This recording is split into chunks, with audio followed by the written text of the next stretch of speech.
Magana ta kai ƙarshe, Hamisu Bireka zai angance da Diyar Nuhu. Barka da zuwa tashar latest Hausa TV. Tashar da ke kawo muku labaran duniya da ɗume-ɗumen su.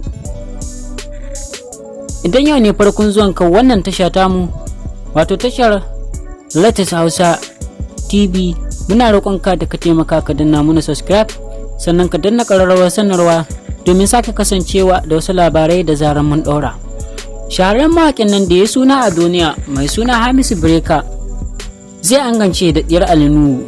Mai kallon mu a daidai wannan lokaci, kamar yadda kuka sani, an ɗauki tsawon shekara guda ana cece kuce akan wannan lamarin, wato lamarin auren Hamisu Bireka da kuma Diyar Nuhu, inda a shekarar da ta gabata sai da abin ya zama kamar zai zamo fitina a masana'antar fina-finai ta Kannywood, amma Allah ya kawo gyaran abin tun da farko aka shawo kan lamarin.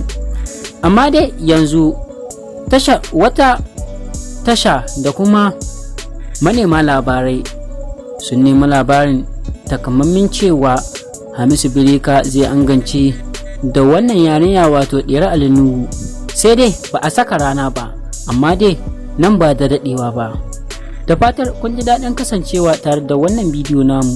Idan dai haka ne, muna roƙonka da ka danna mana subscribe, sannan ka danna ƙararrawar sanarwa, kana ku riƙa danna mana alama like, don shi ne ke ƙara muna ƙarfin gwiwar ƙara kawo muku wasu sababbin labarai da zaran mun samu. Mun gode.